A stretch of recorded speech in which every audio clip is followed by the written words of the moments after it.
Good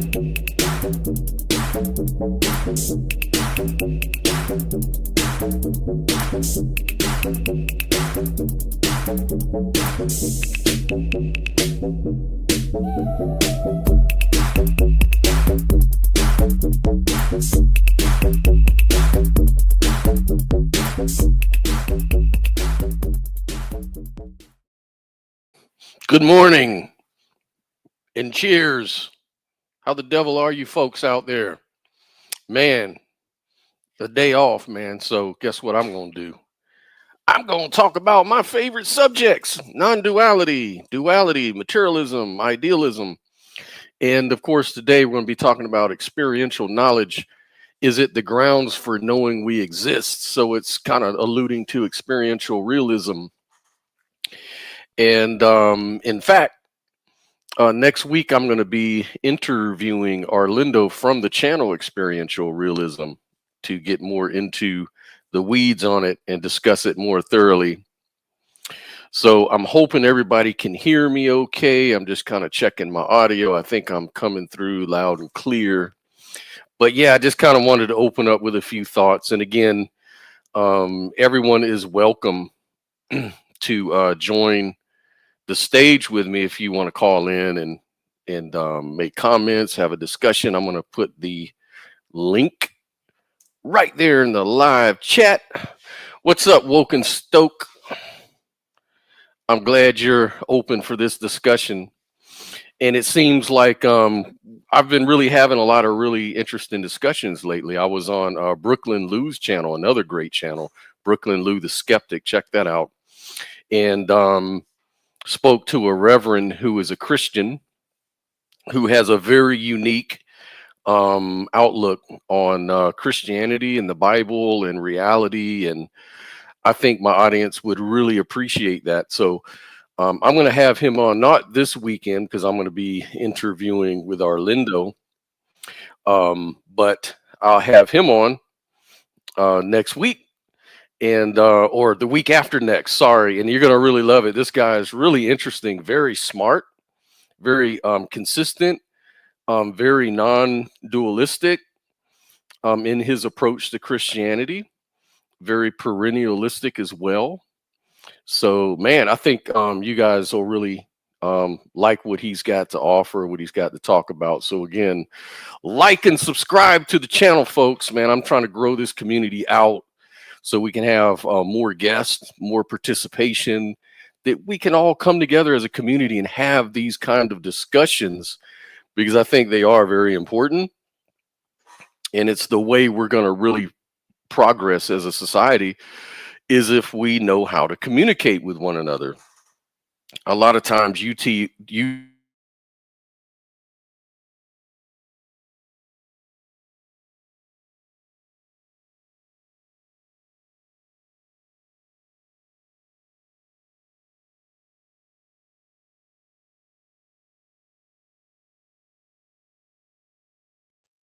there we go. Hopefully you can hear me. Yeah, I'm having technical difficulties all the time.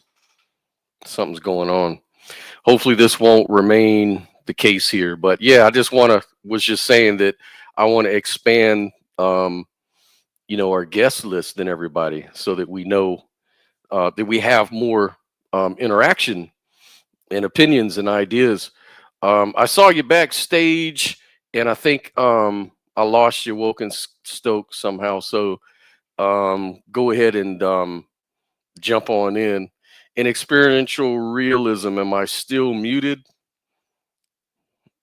I see the levels. Okay, good. I thought I was back on. Okay. Yeah, just having some kind of issues. Yeah, I'm going to drop another link. You were in just a minute ago, but here's the link.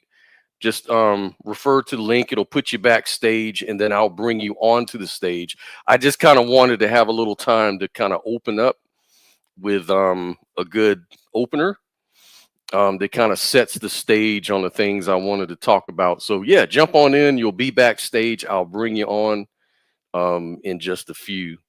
But just to kind of get on with it, the thoughts that I had about experiential realism and grounding knowledge is based on a discussion, the debate I had last week with wonderful guest Christopher Johnson, uh, who talks about presuppositions, and that's what grounds knowledge is. This idea of the Christian God, this concept is what grounds knowledge of and morality and ethics and so forth. So I kind of wanted to challenge that because that kind of became the contentious debate point of debate. So I just wanted to kind of open up with my own views on this because I know it's kind of hard to be clear about what we actually are trying to convey in a discussion with 4 or 5 people on the stage. So this gives me a chance to at least convey clearly what I was trying to say for everybody who may be confused about it. But basically, what my point of view is that the experience of being a person, right? The experience of being is both the condition and it's the assurance of knowledge. That's what I was trying to really say. Because from experiential knowledge, we can understand that reality is real and that logic and the laws of thought work and are valid. The immediate experience of existing, it provides like a very valid grounding for knowledge because it precedes and underlies all conceptual distinctions. And entailed in the experience of existing is the law of thought. That would point to the fact that we cannot exist and not exist at the same time in the same sense. So that's one of the laws of thought. And that is entailed in experiential knowledge. So this is why it's considered a core tenet in philosophy. And it seemed that the apologists didn't accept that for some reason, or was trying to bring up Hume and Bertrand Russell, which they were really referring to inferences. They were referring to the inferences that thought generates as a limited mind. That's what they were talking about. And he was conflating that with phenomenal consciousness, the idea that we have an experience, right?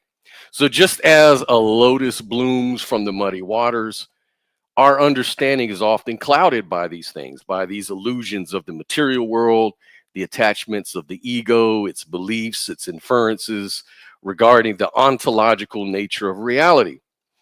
See, where I was coming at is that human beings were like wandering pilgrims on the path to knowledge, and we experience a range of insights, and these shaped our perceptions, intentions, but we have a divine light within. Our observer mind is what I call it. It's akin to the still waters of a tranquil lake, reflecting the nature of reality, but are often disturbed by the ripples of, say, desire, ignorance, fear, ego, beliefs. And all of these things are the product of the brain. And the brain evolved to survive in an uncertain world, is what science tells us. It evolved in nature, not to know ontological truths about reality, but really just to survive, procreate, right?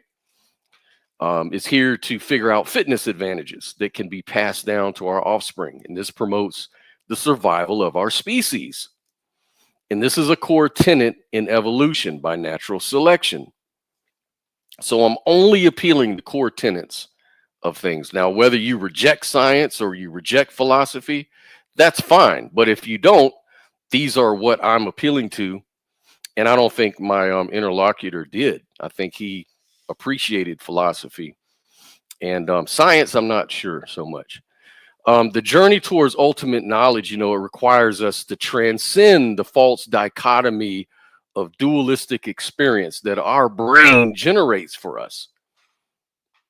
And it's important that we embrace the profound wisdom of non-duality and locality, which present like a God's eye view of the interconnectedness of all things.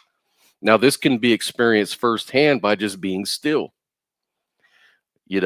by observing the observer and the observing of the thoughts, but realizing out of that experientially there is an unchanging, neutral, observing self. I call it the unlimited aspect of our mind. It's not coming and going like our thoughts. It's always constant.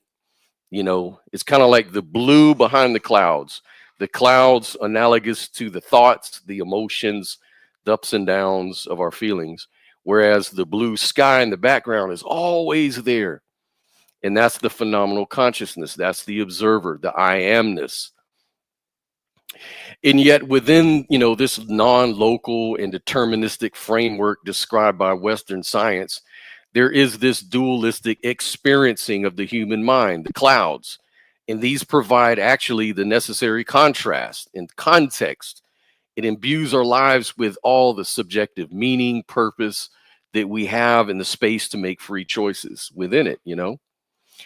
So as we navigate the intricate web of life, we need to acknowledge that the limitations of our human condition, recognizing that our understanding is just a glimpse of the greater mystery, much like the parables spoken by Jesus Christ, which invites us to look beyond the surface. This dualistic experience, it's rooted in the illusion of separateness, but it offers a vital space for individual agency, the cultivation of compassion as we engage with a world of evil versus good, all of these different situations that are based on this symmetry.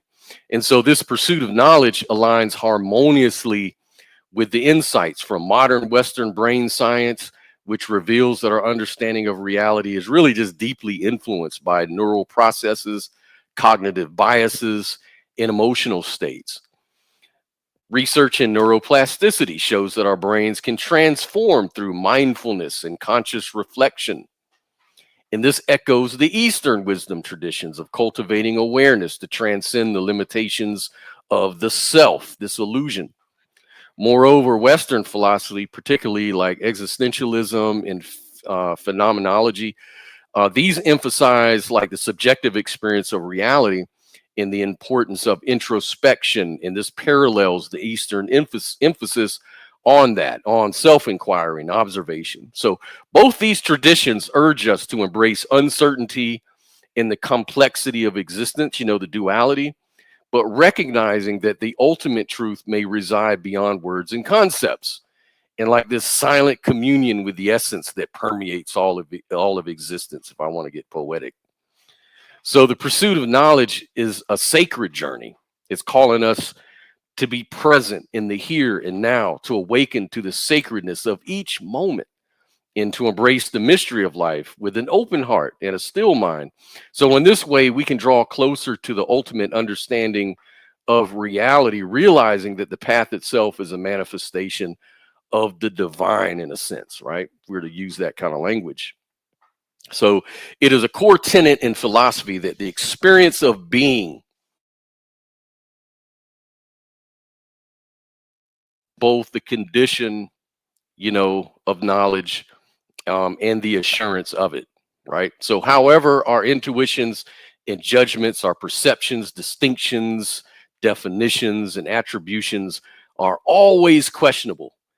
They're always subject to a skeptical inquiry, which is a beautiful thing, by the way. But the only thing that is undeniable is that we all have our own private experience of all of this stuff. So we have a firsthand primary knowledge of what it's like to be the self existing being in this strange thing we call reality. So those are just the ideas I had this morning that I wanted to share with you and get your feedback on that. So I'm going to bring Wokenstoke onto the stage and see what he has to say about all of this cool stuff. Hey, can you hear me okay? I can hear you fine. You gotta be kidding. This is my first StreamYard experience, and now I know why everyone goes through so much hassle to have it. God, Hmm. I'm serious from the Yeah. user perspective. I'm dead serious. This is amazing. Anyway, did you hear the story about the janitor? They gave him a shiny set of keys, and half the teachers in the school were pissed before he got to work on his first day. No, I didn't hear about that. Yeah, well, well, the janitor went home and watched Logan's Run, and the janitor's just going to keep cleaning, even if the janitor has to stay homeless. It's that simple. And the janitor's like A okay with it. And the only reason The only reason that the janitor is A-okay with it is because the janitor realizes, just like the other janitors claim they have, the janitor realizes he just got a one in a lifetime opportunity to cleanse himself, or no, not to cleanse himself, but just to find out what he already had. And the janitor is so grateful to be yet a further living example of what these people deny. But the janitor went to work anyway and was shocked. Wow. Not shocked. I'm really overdoing it, but frankly, the janitor was pretty damn. At that point, the janitor realized, what did I do? I'm going to keep fighting whether these people want me to or not. So Mm-hmm. and that's where I'm at. I mean, I'm at the point where I can do this all day, and I feel really, obviously, to everyone, I got no problem with what's going on here. You guys can have, not you guys, I'm sorry. Yeah. The janitor is perfectly willing to politely hand back his shiny new set of keys. But what the janitor did this morning was nothing different than what his bosses do on every individual thing they do. And I'm not here to do janitor work for the bosses. The janitor is here to do janitor work because the janitor thinks the janitor is the most informed person to be making the janitor's decisions. Right. And I mean, it's that simple. I didn't go through all this to fight with my bosses. Oh, right. I'm sorry. So that's all. And I'm very grateful and frankly not surprised at all that we are having this talk, because the janitor is shocked even more that the dissenting bosses know what it takes to keep this show rolling around here. I mean, it's a way to talk about, it's not the dissenters. They want a space where they can just keep making noise, and the janitor's just trying to quiet it down. See, here's the thing. The janitor kind of fell into his whole motif. The janitor fell into everything without trying to look like a good janitor. And when it comes down to real life, AI doesn't have buttons. It has sliders, just like a soundboard, which was probably has something to do with the alarm of how giddy the janitor was as he was finding out and getting the time of his life in the space that he's worked in for 35 years. You got to remember, the janitor sucked at video games when it was a thing in the 80s. All right. This was the first real life gaming experience that the janitor ever had. And the janitor's already been in the hospital several times for this stuff. So what better proof? But on the other hand, it brings up real deep issues. And I don't care how far it goes. Or what stage I'm on. This is exactly what you can expect, minus the weed. Yeah, there you go. Hey, Arlindo. I may even, you're right, so, yeah. What? How's it going, Woken Snake? How's it going, Scott?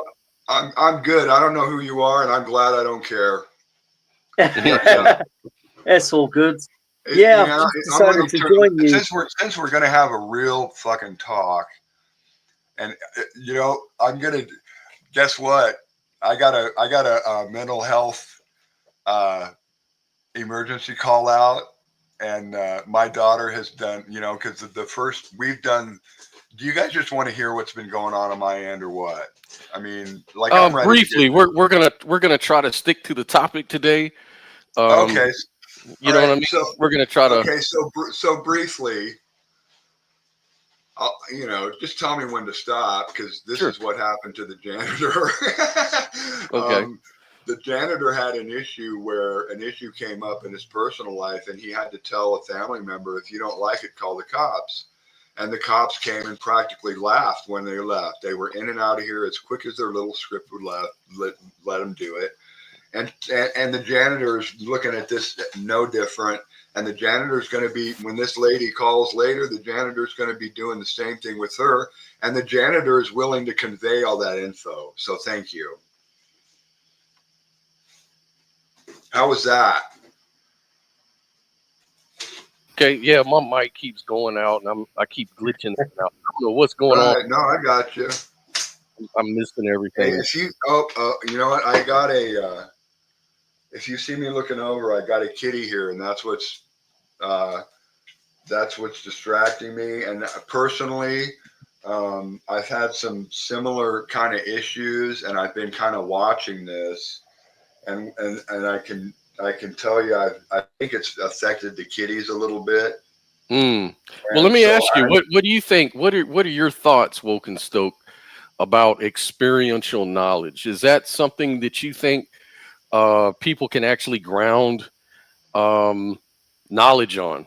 Hey, man, when it comes to issues like this, what happened to me and being on the other side of it and feeling like, I mean, I'm sorry. I know what I must look like to, because I have my own, this, you know, the janitor thing from the previous call.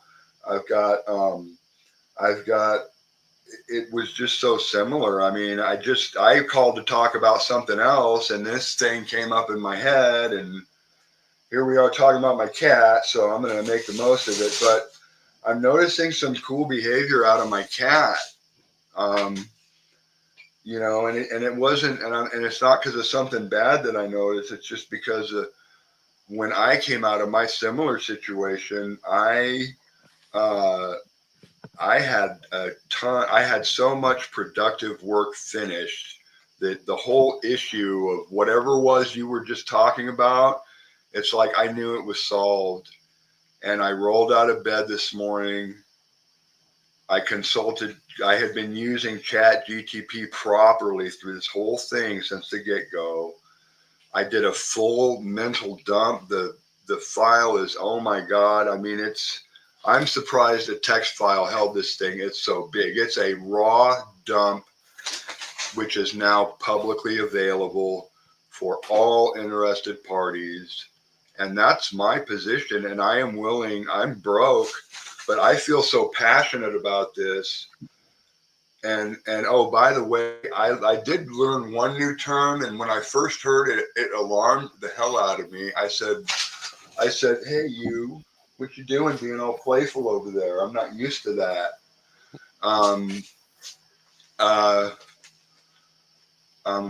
So, Well, look, emotional detachment. You know, I was like, whoa, what? And then as I got through the process, I realized what that meant. And guess what? I'm really good at it. So like I feel like I mean, if you want to put enough lipstick on this pig, I can sit on any stage and act just like this. And I will. I'm not losing any of my zen over this issue. And I feel like I'm, you know, with all my experience as a mental health patient and my issue that's going on and my personal opinion, there's no more qualified person to at least join another in a situation where there's like a panel of pros and I would be the one guy that's the subject. There's going to be zero defensiveness. Right. I really think I can maintain that. And I think I can do, I can sit here and do this with 2,500 people looking at me easily. The only thing different is, like I said, I would look a little better, but not much. Right today. Well, look, Wokenstoke, we don't care about how you look. I don't really care about all that myself personally. That's not really what's important here. We just mainly focus on content and ideas and discussion. You know what I mean? So don't ever worry, at least on this channel, whether you know what I'm saying. Even if people do have alternative views, we're open to all of them. Can I fill you in on the non-dissenters? Yeah, real briefly, because I want to get Arlindo's take on what we just discussed. Yeah, but go right ahead, really quick. So man. I've had the very brief I am great. I am extremely grateful to the non-dissenters for allowing me to have the space to do this with my life. Mm. Yeah, it's like that. Yeah. Yeah. Okay, I made it all the way till now until I did that. Interesting. Yeah. Wow, man. Wow. Yeah, it's like that on my end. And I'm okay. And the cool thing is that what I've been doing on my end is I've been walking around the last, I don't know how many months now, and I have been just like, I've got this, everybody goes through this phase they call atheist hate, right? Mm-hmm. Not everybody, but most. Okay, so I'm getting to the end of mine, and I start having these weird physical symptoms. I've got like 3 bipolar diagnoses, from 1 all the way up to schizo, whatever it is. And so I go into this situation, and these guys really seem to me like they just know what the fuck they're doing. And it really just goes right along with everything we're saying. We're wasting our fucking time doing what we're doing, and we're gonna find people that are willing to fucking put it all on the line just to have a good day in the middle of it all at the highest levels. You know, I'm sorry, man. I may never run another fucking chat window again. I hate to sound. I'm. Hey, you know the point that I'm. The point. And I know you all noticed what I just did. By the way, I know, and this is what my problem is. I'm not going to sit there and waste my time trying not to ruin my brand when I could be on Dr. Phil promoting it. Mm-hmm. That's right. That's my issue. Well, let's do this. Let's your point is well taken, and I agree that you know, the show goes on for all of us subjectively, whatever situations we happen to be in. It's always good to be with non-dissenting people that can at least, you know, have empathy for our situations. Yes. And this is what we're talking about. The limited mind And I noticed is, you know, hold on. The limited mind is always there to confuse us, and to some degree, more so for yes, others than others. And it's a sad thing, but what yeah, we're going to try to do is just kind of talk about how even though that's the case, Wokenstoke, yeah, even though that's the case, we can have a primary experience of it all that will give us the foundation of well, knowledge. So what I want to do before we go on, because I don't want to continue going on, I want to give Arlindo a chance to kind of express his views on this topic. sounds So good. yep. Yeah. So I'm going to go ahead and mute us out and let Arlindo take the stage, man. You go right Thank you ahead, sir. so much. Yes. Yes, sir. No worries. Go ahead, Arlindo. What do you got to say about all this stuff? Yeah, I would like to say first of all that experiential realism actually places a focus on all kinds of experience, including mental health issues. I mean, it's a real problem. You know, lots of people suffer with all sorts of mental ailments. It could be schizophrenia. It could be just depression. It could be, you know, body dysmorphia, for example. And it's all to do with the mind.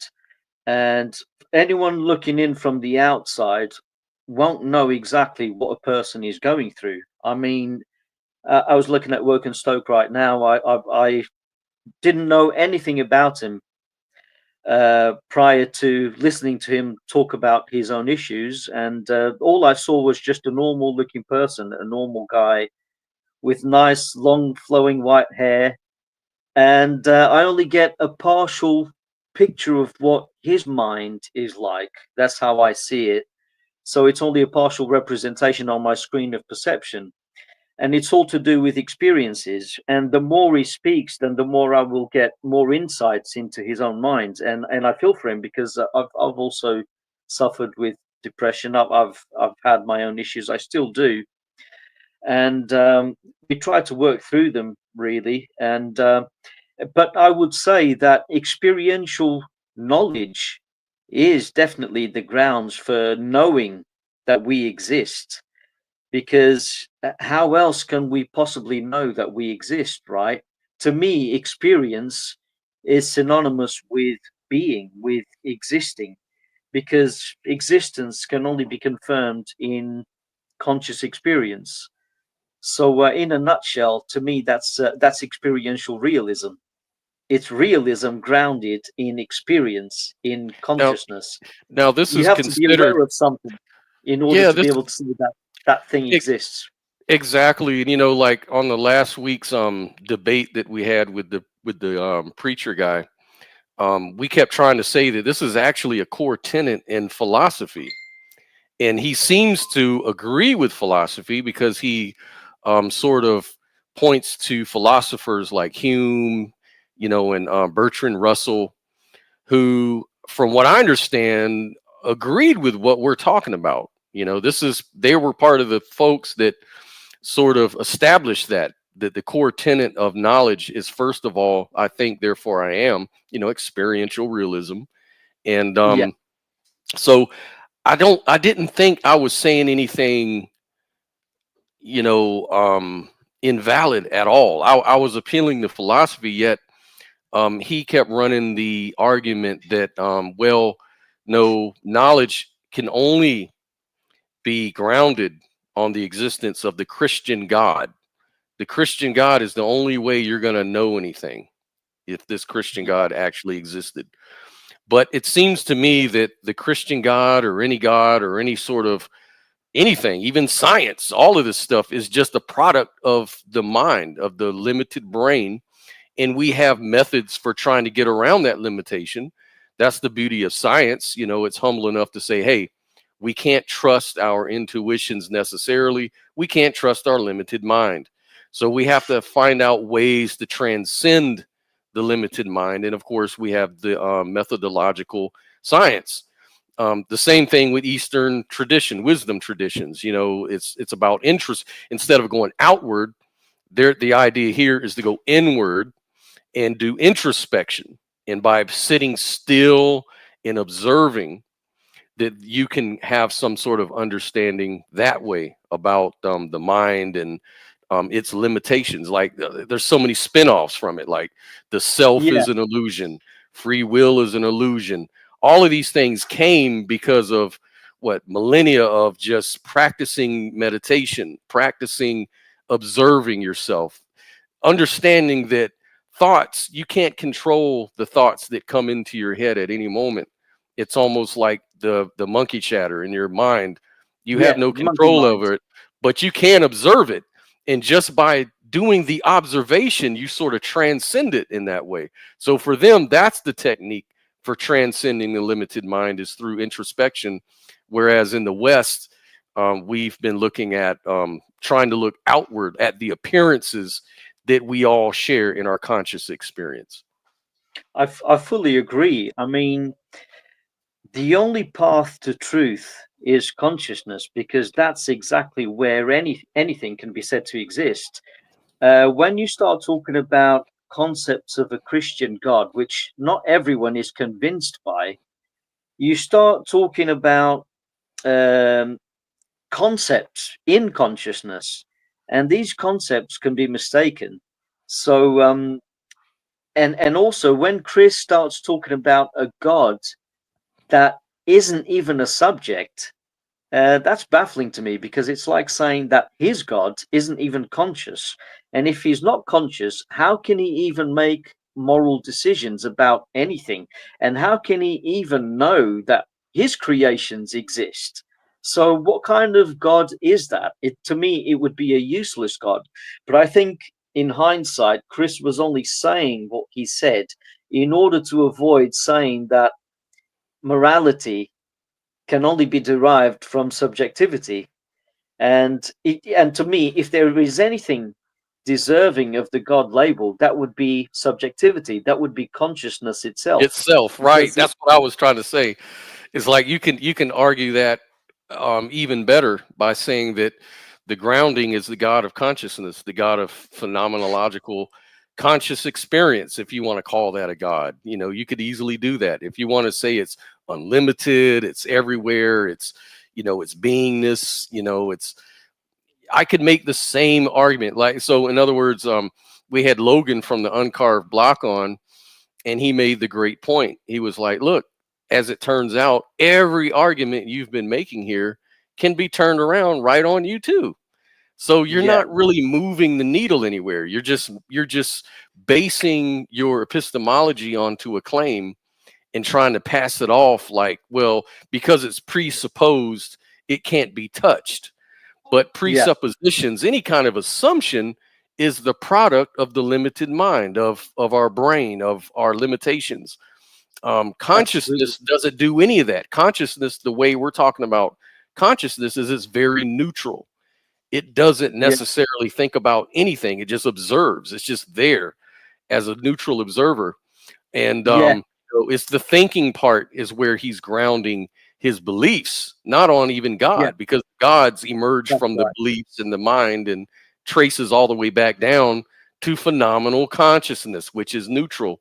And so Yeah, this kind of gives you the idea of what the Buddhists call the emptiness, that at the end of it all, there's just this emptiness, and that yeah, emptiness is where everything comes from. So it's kind yeah. of unintuitive in a way, but it makes a lot of sense if Yeah. you really just It, break it down. it's a kind of radiant emptiness filled with the world.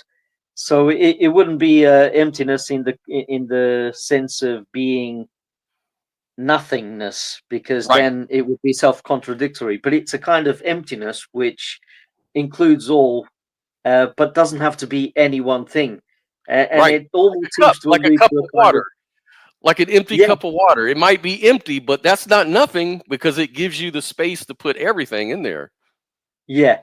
It's a kind of ultimate existence which is in a sense apophatic, because you can't point to any one thing that very emptiness can conceptualize, because it can give rise to multidimensionality.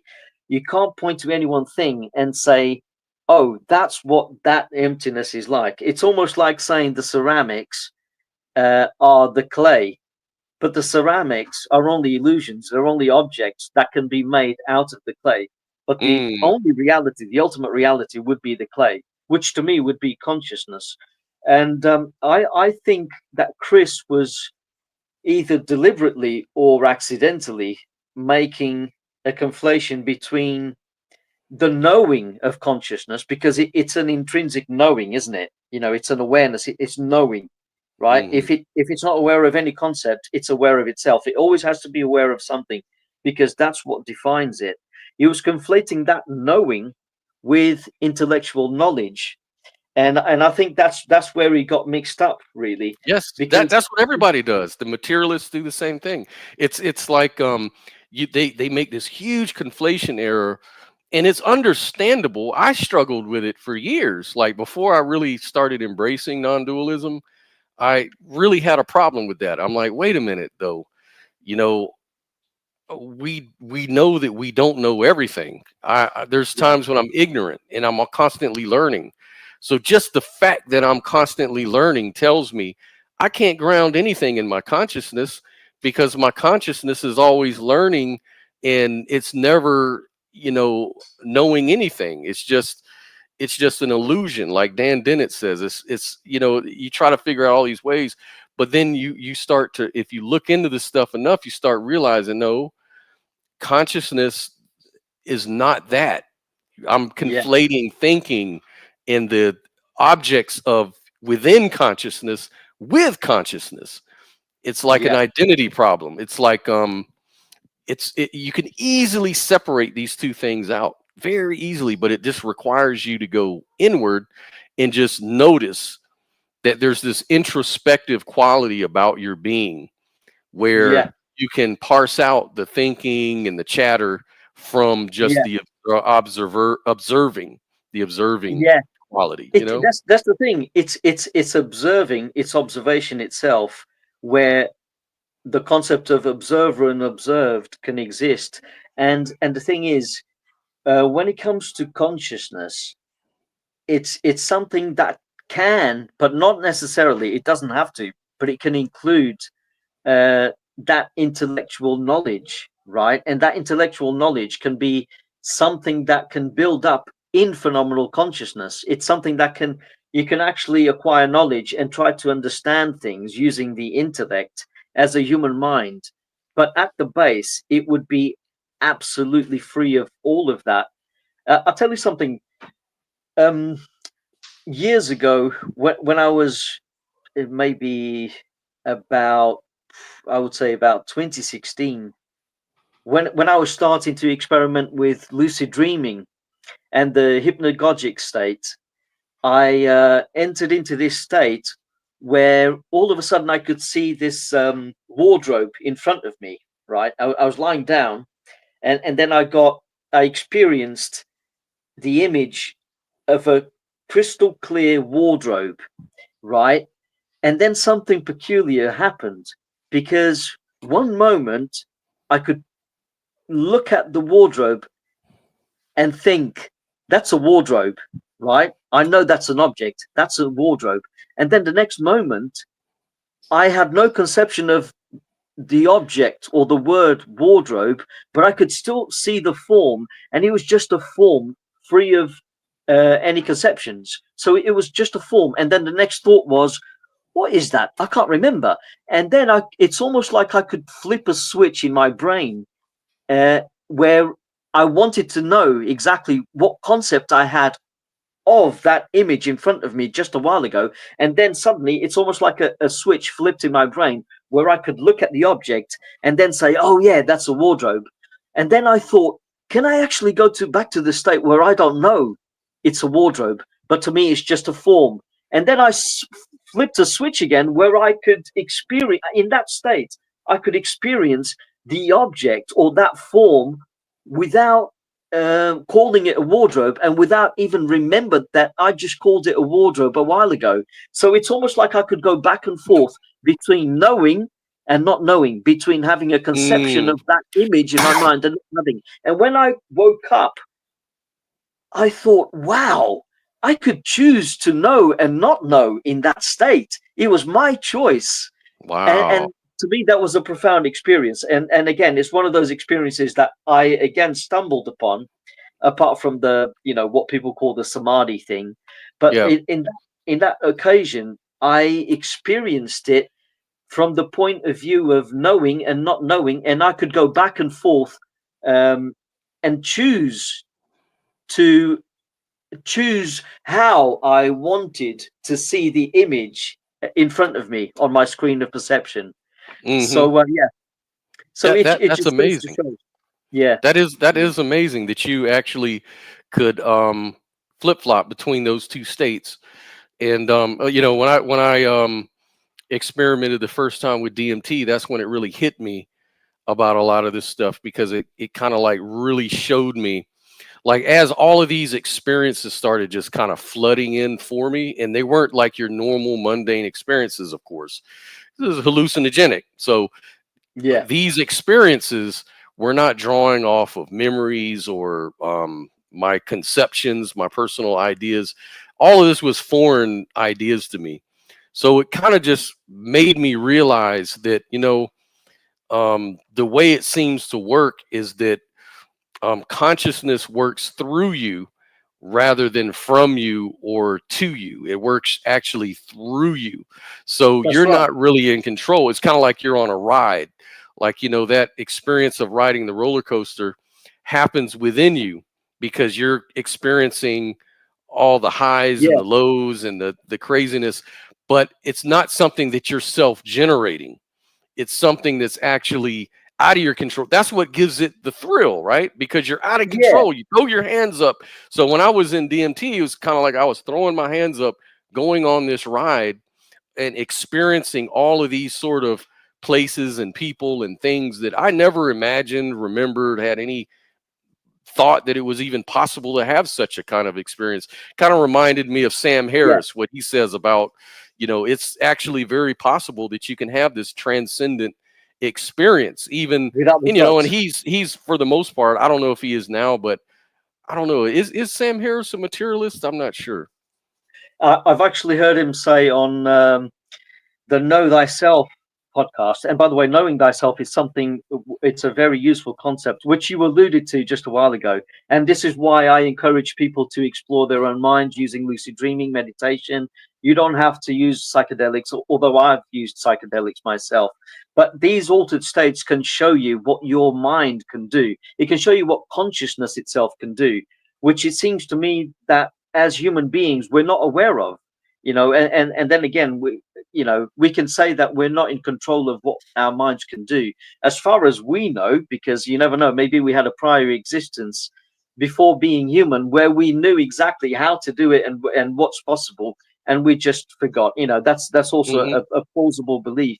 But yeah, Sam Harris, I've heard him say on the Knowing Thyself podcast with Andre Duckham that he can't really describe himself as a materialist anymore. I think he was on that podcast, but I have heard Sam Harris say, I can't really describe myself as a materialist anymore, or a Yeah, physicalist, I because thought he I heard him reckons there say is something something. going on. Yeah, Yeah, I yeah, heard him say something like that when he was challenged. He was like, "Well, who said I was a materialist? I can't really claim that."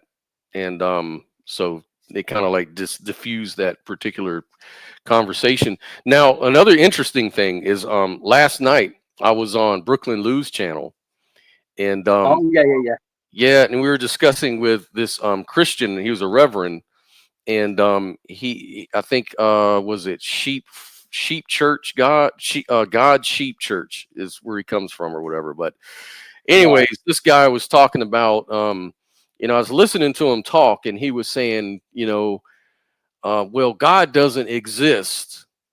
He doesn't exist. That's what is throwing everybody off, even the Christians. They like to say they can prove God or whatever. Like, you can't prove God because he doesn't exist. And yeah, so the question was, well, then why is it important to believe in something that doesn't exist? And he was saying, well, because we're engaging in a concept. God is a concept.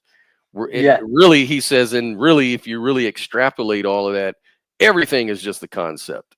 Everything is yeah, just an appearance in your conceptual mind.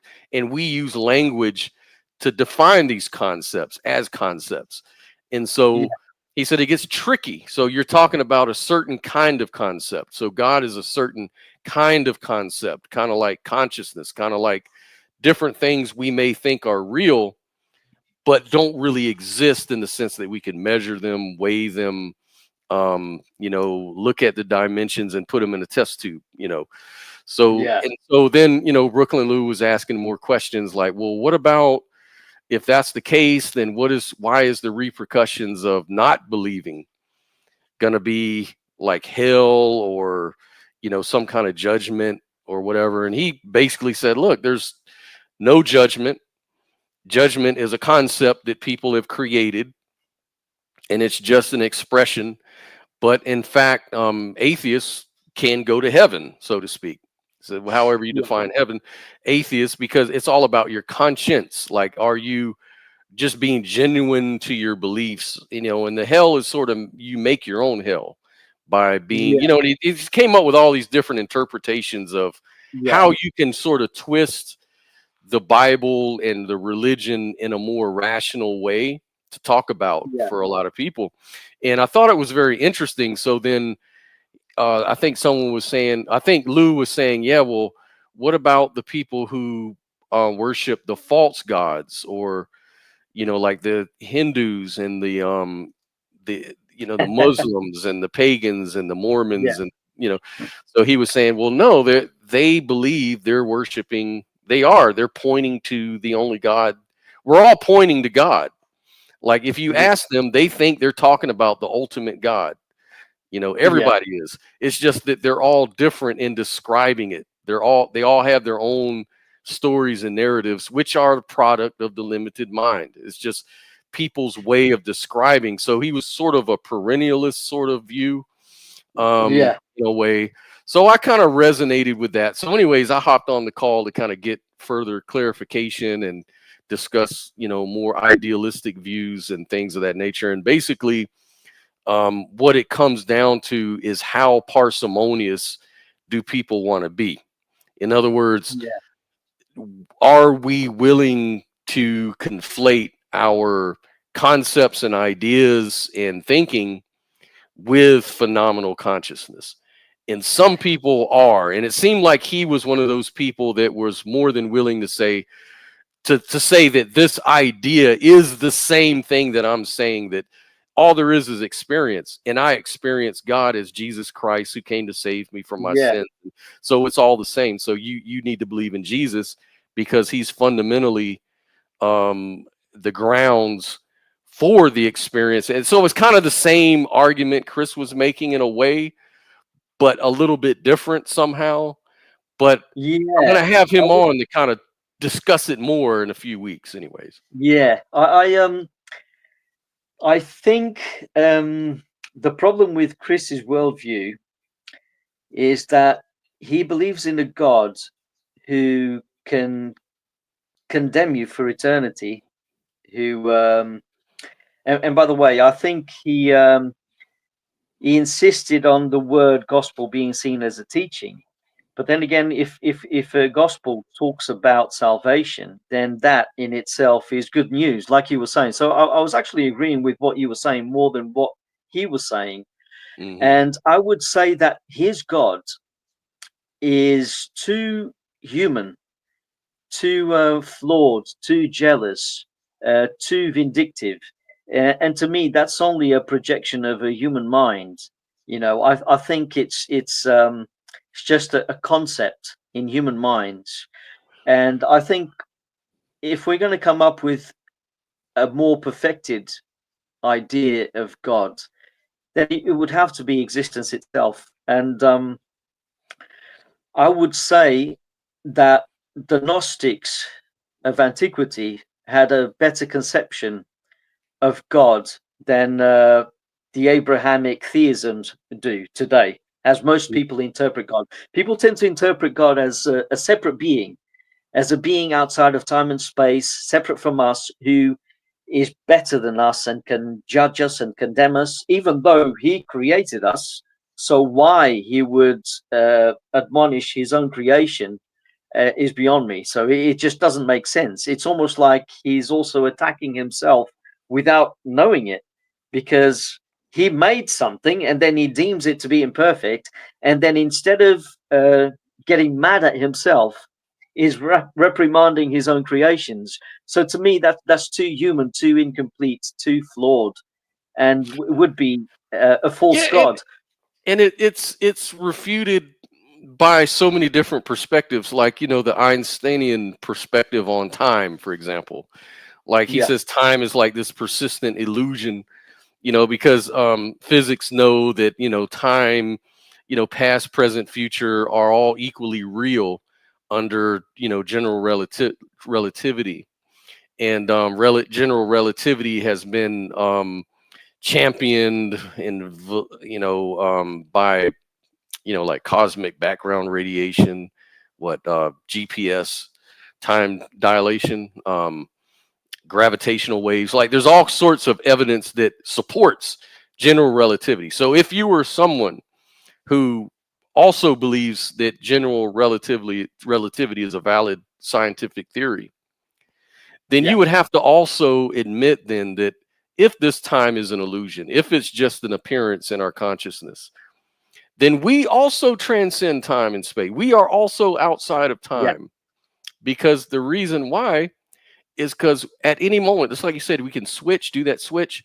When you go into a flow state, time disappears.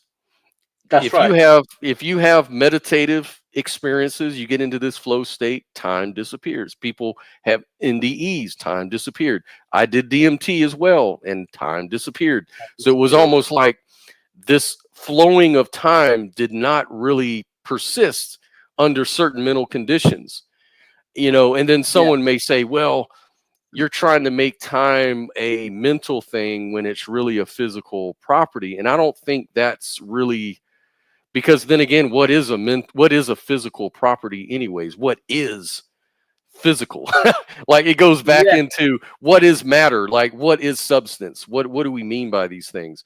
Outside of an experience.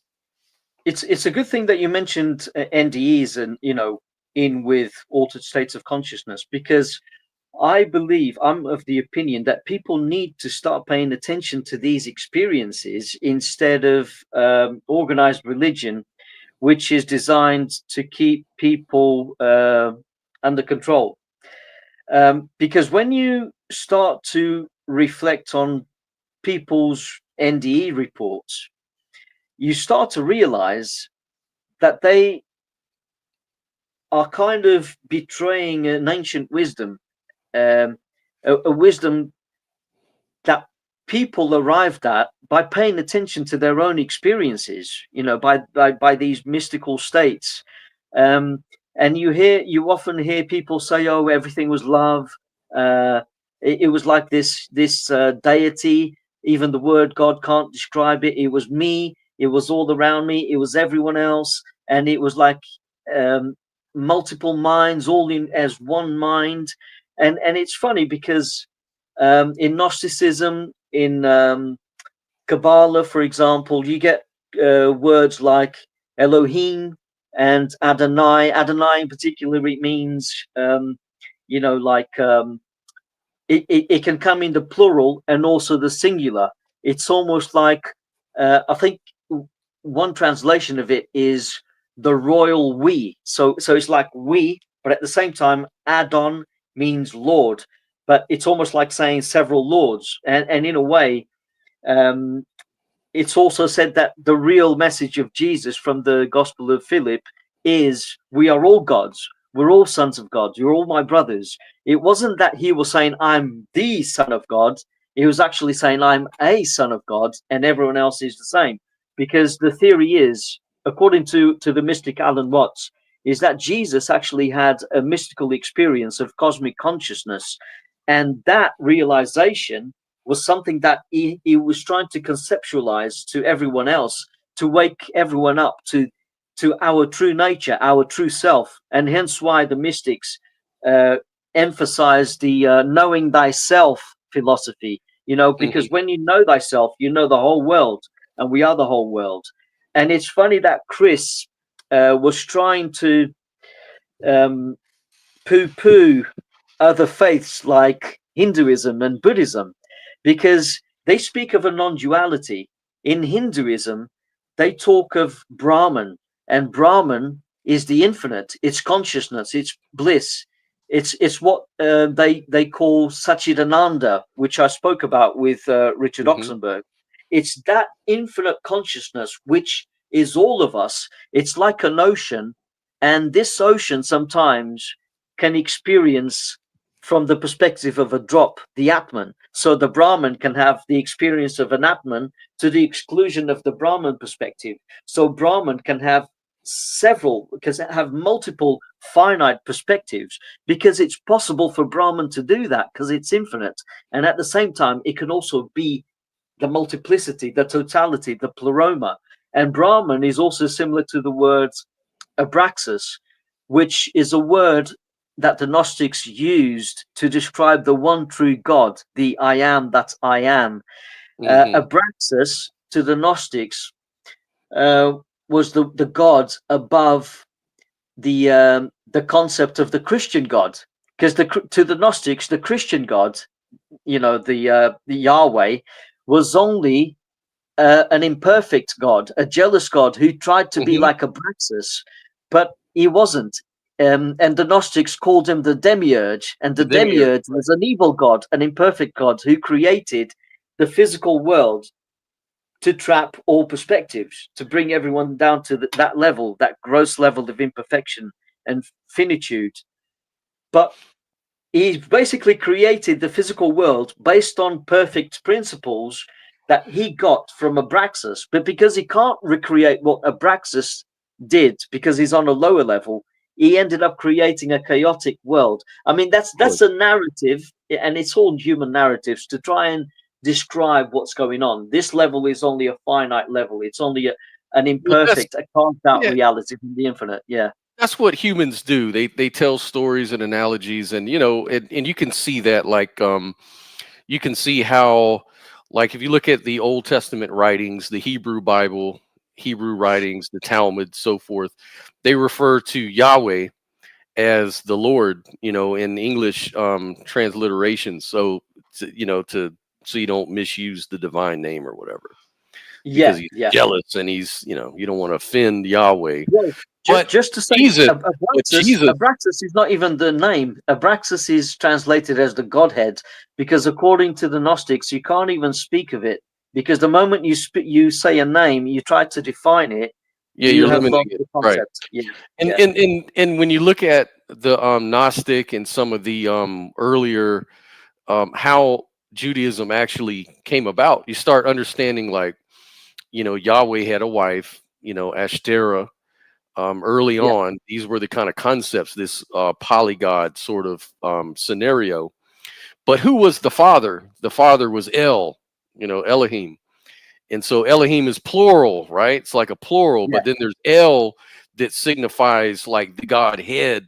Then yeah, underneath that, you've got all these dozens of different gods like Yahweh and so on and so forth. And it seemed like that Canaanite religion sort of bled over into the Jewish notion, and then they sort of settled on Yahweh or Jehovah as the God worthy of worship. yeah, But Jesus used the language of Father.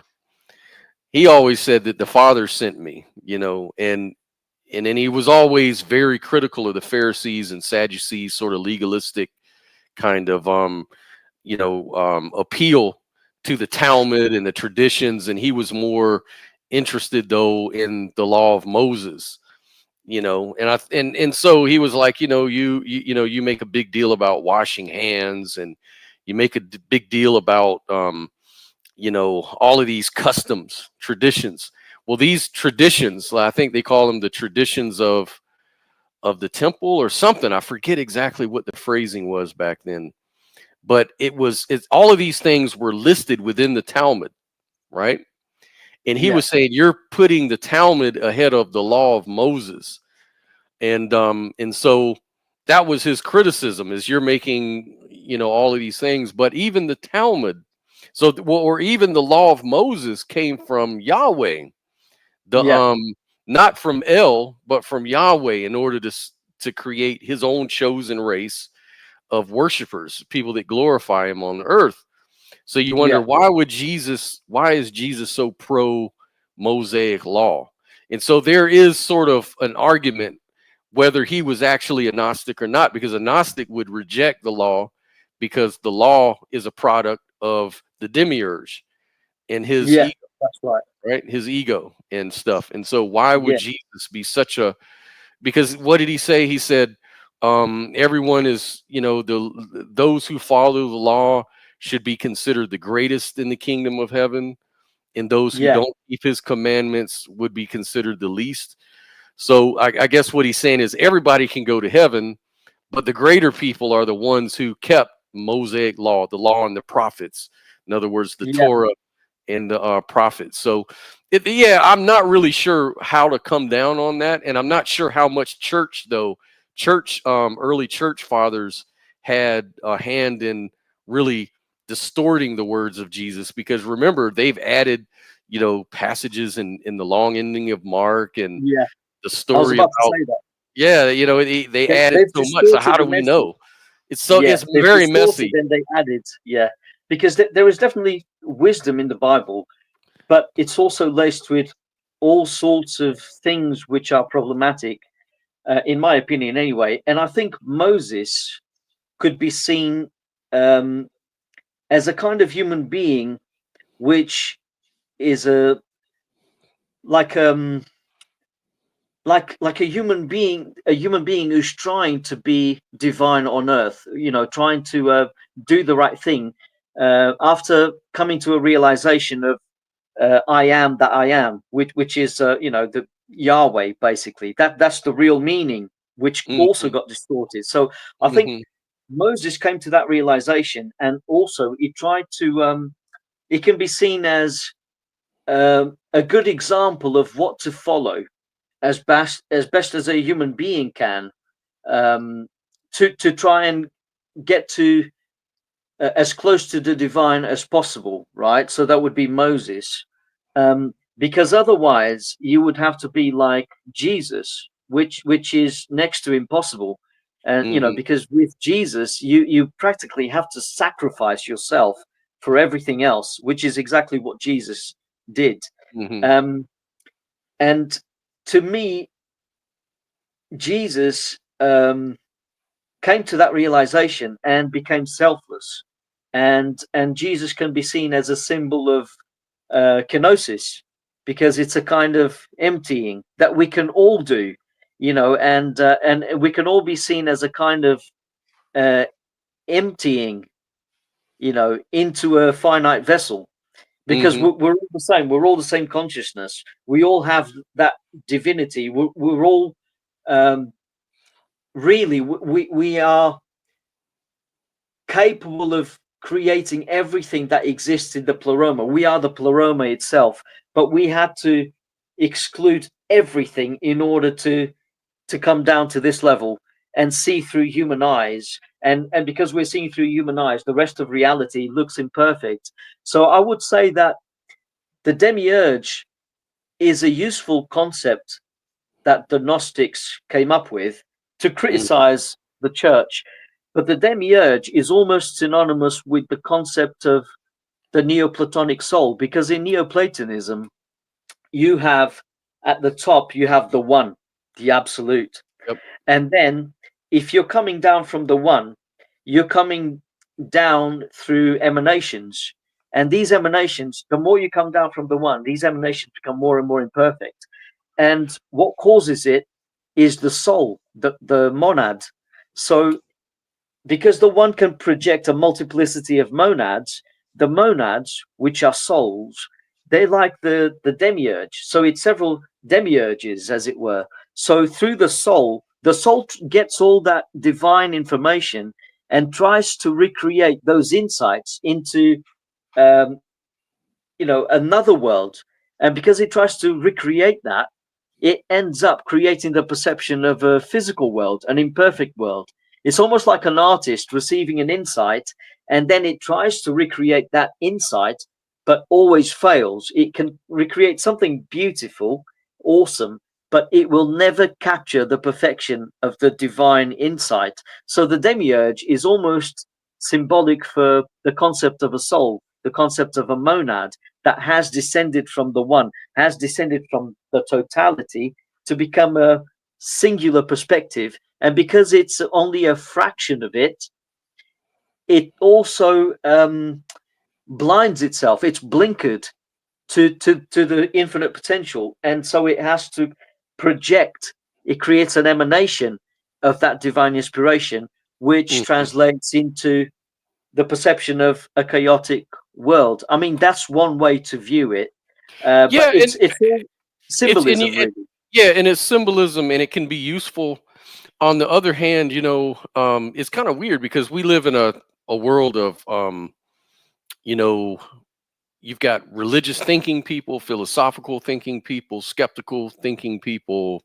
You've got materialists, you've got panpsychists, people who try to find a happy middle, a solution. You've got people that don't think about any of this shit at all, which I would think is most people. But so I think about the usefulness of these analogies and these sort of things you're talking about, and so ultimately, it almost seems like it's just kind of leading. Logically, it just leads you to let go of so much of everything. Like it just Yeah, kind of leads you to just a experiential knowledge. Like that's really yeah, what it all bottoms out to, and that's kind of the primary thing we're all trying to explain through the religious stories. And a lot of times when we try to explain things through these analogies and things like that, because people are so literalistic in their thinking, or because people have so much yeah, baggage that they've in the reverend even mentioned that last night. He said a lot of times, like for example, what you're trying to say, Scott, is going to be rejected by a lot of atheists.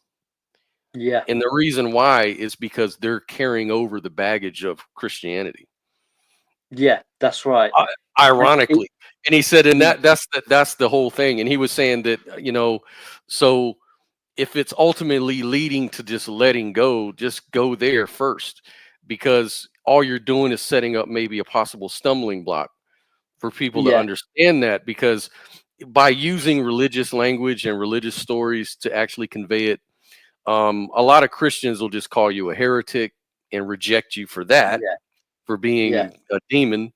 And then the materialists or the atheistic type thinking people will say, "Oh, you're just talking woo woo nonsense," because yeah, they've let the analogies distort, and because they've already have a concept of yeah, God, they already have a comic book concept of these things going in.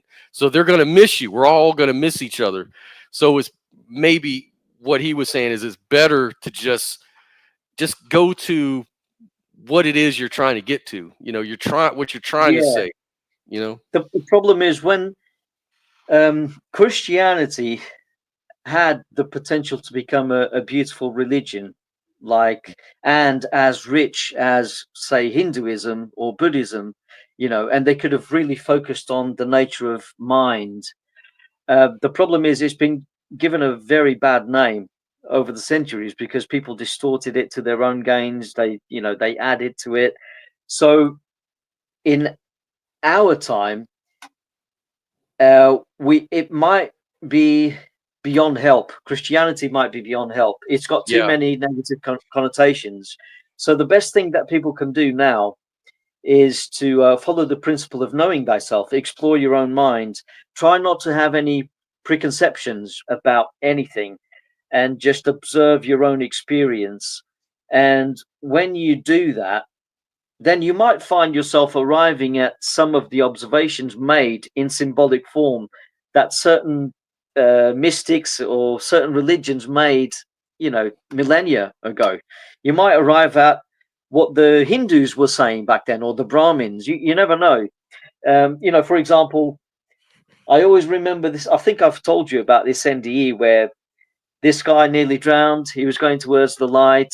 He had many revelations by these beings, that reality could be so many things. And then in the end, he found himself back in that light, that loving light.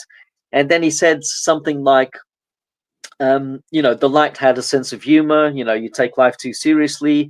And then it said to him, "Oh, I love you and we love you." So he said it spoke in the singular and the plural. So it might tell you something about the nature of reality. It might inform you about some kind of metaphysical idealism, really, like some monistic idealism. It's all one mind, and therefore it can be both simultaneously a multiplicity and a singularity, Mm. right? Or a whole, a totality. And Right, when you right, come, right, right, so right, from right. that experience, yeah, you might look at, say, um, the concept of Brahman, and he might think, and Atman, and he might think, oh, so maybe those people had a point Mm, because I had this experience. And mhm, or mhm, even the concept of Elohim or Adonai. mhm. That person, that NDE might think, oh, it seems like these people already had the same kind of insight, or it seems like there is some truth to that narrative, or that narrative is pointing to something profound It which can be always does. discovered. It Yeah, always seems to go to that. Like even when you combine all the differences of the religions, the world religions, they all seem to converge on that one point that everyone wants to really make, because it's the more rational thing. Like if you yeah, start getting people on the train of logic, and we know that logic is valid from our experience. So if you get people on that train of experience and on that train of logic, it's always going to just choo choo choo choo choo. The train is just going to go right to where we're going, yeah. which is That's right. just, you know what I'm saying? Like it all roads lead to the same place. And Dave, the Pandias says Christianity needs to be recognized as two halves. I guess, is that what you're referring to, Dave, or is that what it is? Because like we've always talked about this before, like there's this principle of non-duality that we can all share, but then we also recognize the realism of a dual nature, and it gives you the space to make the choices based on your conscience, and where you're being led for whatever reason. Not saying that that's perfect or ever perfect at all, but it gives you that space to have that experience. of this dual experience. And so both halves seem to be real, but at the Yeah. end of the day, it's all one thing because it all appears in the same observers, right? And Yeah. we can separate out your observation versus my observation versus the billions of others on the planet, but it's still an observation of an experience. And a lot of it is cohesive. A lot of it, we can all look at the same moon, the same sun, the same stars, the same feelings. You know, this is where empathy comes from. You know, we can empathize with one another because we have this theory of mind. You know, so it seems like it just all kind of goes towards the same, you know, even morally, like even the materialists. You know, this is the one thing I always say, like materialists, a lot of times materialistic atheist sort of people are very progressive in their politics. And that progressive politic is to always make a way for the feelings of others to be primary, like to, you know, to have empathy, like to empathize with the trans community, to empathize with the black community, to empathize with the downtrodden, the poor. You know, that's always the you know, the moving principle, right? Empathy, well-being, humanitarianism. But all of Yeah. that relies on a common an assumption of commonality, something that binds us all together. Otherwise, why would we care? Yeah. Right? And that's the problem with the far left. You know, they're supposed to be progressive, but in some ways they can contradict themselves. You know, when I look at people on the line, for example, like Matt Dillahunty, you know, Mm. on the one hand, they're trying to emphasize to exalt trans rights, for example, you know, and then they say, you know, it's what's subjective that counts. How that what that person tells you he or she is what Hmm. goes. That's the reality. But then on the other hand, whenever someone calls to talk about consciousness and subjectivity and qualia, He they doesn't say believe in it. he doesn't It believe doesn't in it. exist. You It's know, not real. yeah, Like, you I know, don't like I like told you, qualia. I called him on Yeah, that. I'm like, but what yeah. about qualia? He says, I reject qualia. Yeah, Like, how and can you reject? consciousness is only an illusion. It doesn't Yeah, really exist. It's what the that's brain what he does, and said. it's He like, told me well, that one of his favorite philosophers is yeah, Daniel Dennett, and he says Daniel Dennett makes, I think, a undeniable case that yeah, consciousness itself is an illusion. It doesn't exist. It's not real. We just yeah, think it does. And yeah, how do you get around that? And I'm like, well, for you absolutely, even to think about anything, you'd have to be consciousness, right? You'd have to be yeah, conscious to think about any of these things, right, Matt? yeah, And he was like, you know what, jackass, you're done. Click. It's like, yeah, what? It's yeah, like, yeah, it's like you can't talk about anything with him because exactly. And that's why in the end, I mean, he was supposed to be a voice of reason. He's got his own show. He's very popular. He's a political activist. He's supposed to be the voice of reason for the woke. He's supposed to even inform the woke movement on where they're going wrong. He's supposed to be a right, public intellectual, but then right, he's making all these contradictions, you know, these inconsistencies, which um, work against him, really, because it's almost like he's saying everything is a social construct, and and then it's like, well, if everything is a social construct, where's your solid foundation? right. Where You can know, you ground it to here's an say to people, example. yeah, Here's an example. Logan from the Uncarved Block, who just made this funny comment, listening, had to run a grocery. Dillahunty has to believe that to get laid. But and the reason he says that, and I understand what he's getting at, because Logan um also sort of argued for the primacy of consciousness in a way, because he was saying that, you know, what about the experience of women, you know, in women's rooms? Like, there's a lot of women that feel uncomfortable with known men being in the bathroom with them or the locker with them, yeah, knowing that they're men, even though they say they identify as women. They're, you know, they just feel naturally uncomfortable. What about their experience? Does that have any primacy? yeah, Does that have any, should we consider that at all? And it seems yes. like Logan could never get that point across to Aaron Raw or to Matt Dillahunty, they just called him a bigot.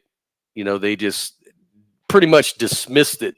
So Yeah, rather than really making consciousness and experience really prime, it's only prime for their chosen political identifiers, like, that's right. identity That's right. politics. It doesn't count for people that aren't trans, but it only Yeah, counts for people who are trans. And why is yeah. that? Because of feel sorry forism is the way I call it. There's this Well, whole feel sorry forism sort of spirit, which well, is well. In the, fine. It's in line with yeah, empathy and all that, but it's just that let's be consistent, guys.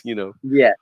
I mean, we are all aiming to make people feel good about themselves. We're all aiming for equality.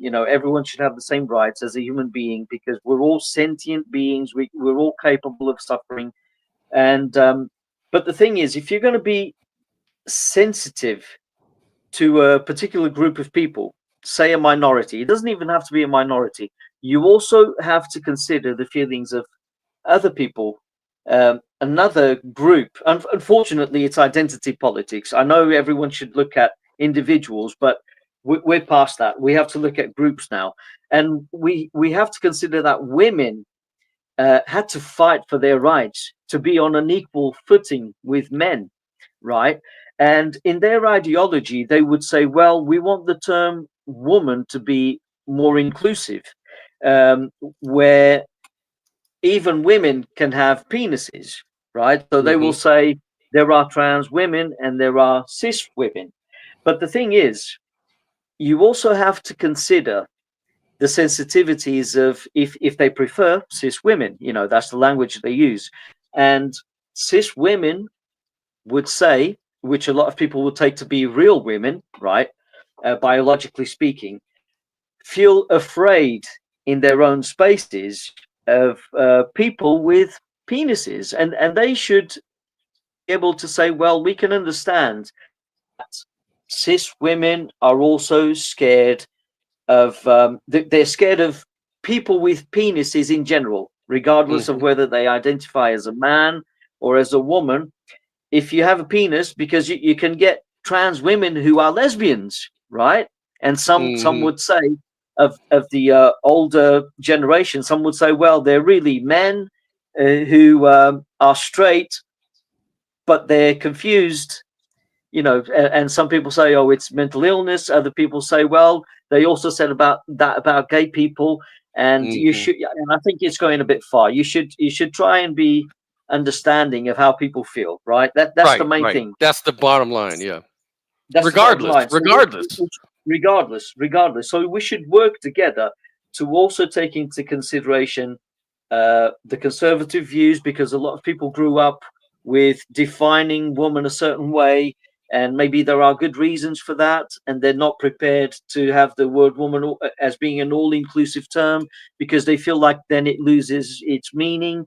And and they feel like the other side of the political spectrum, they have a hard time defining what a woman is, especially when they're talking about social constructs.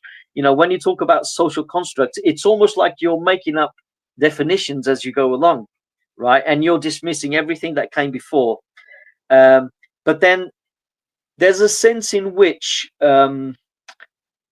they make certain minorities feel like more of a victim than they really are, right? And what I mean by this, I'm not saying that trans people haven't been victimized. They have. They've been beaten up for who they are, for their identity. They've been beaten up, they've been killed. Nobody is denying that, Hmm. right? But you also have to get some perspective, because before, and the other side may deem this to be a symptom of trans people not being vocal enough before. In the days when people used to use the term transsexual, I know you can't say that term anymore, it's outdated, you're supposed to say Hmm. transgender. But in those Hmm. days, trans people used to go on programs like the Jerry Springer Show, right? Hmm. And they used to talk about coming out to their partners. They expressed concern about revealing to their partners who they really were, right? because they were afraid of how they would react, and that's understandable. But at the same time, you also have to consider the point of view of, say if he was a trans woman, you have to consider the point of view of the men that they were going out with, because they might not feel their sexual orientation might not include finding trans women attractive, right? In those days were transsexuals. And when they said, when they came out to tell their partners in front of Jerry Springer their secret, they would say things like, well, I'm here to tell you that I was born a boy. I'm really a man. Do you remember that? It was a different kind of mentality. But now, in this day and age, where the Overton window has shifted because of protests and, when people became more vocal, it's got to the point where they've been telling trans people, don't even say that you were born a man, in particular trans women, to use the example of trans women. Don't even say that you were born a man or a boy or a male. Say that it was that your sex was assigned at birth or something like that. Say that you were actually born a girl trapped in the wrong body, right? So it's almost like they've been told to feel victimized, even with the words. Do you see what I'm trying to say? It's almost like what you're saying is there's a direct correlation between identity politics and the is-ought problem. How do you resolve the is-ought problem with identity politics when the two are so, it's like they're connected directly. It's like you're saying that we all know that just because something is doesn't tell us what we ought to do or ought to say or ought to think. Even if it is the fact that people are born in the wrong body, if that's even possible. I don't see how that's possible. But if you were born in the wrong body, so to speak, then how does that justify the ought? Actually, that reminds me of a contradiction which Matt Dillahunty has expressed, because on the one hand, he's saying that a woman is a social construct, and by doing that, he emphasizes stereotypes. I mean, everyone used to say before, no, not too long ago, that stereotypes were bad. You shouldn't stereotype people. But now, when they say that we live in social constructs, it's all about accepted social constructs, and in order to preserve some kind of coherent meaning of the word woman, for example, they have to say it's a social construct that people identify with. And when they say that, they undermine the subjectivity, the subjective feeling, that femininity. People feel like they're born in the wrong body. That's that argument is not helping. Like it's not helping them. For me and you, like we say, no, these guys are absolutely valid. They're absolutely valid. Yeah.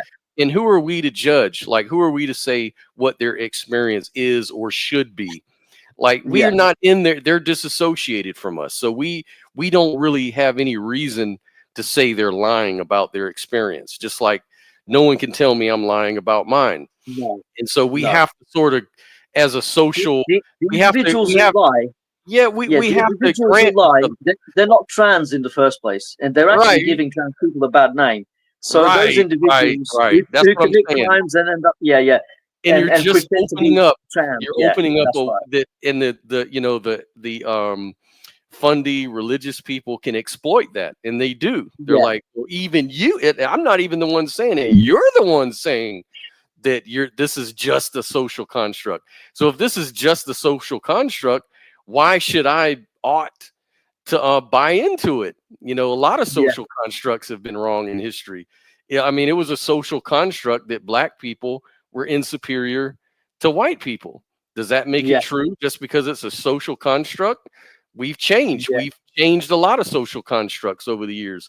So what grounds do you have to argue my point is wrong just on the basis that it's a social construct.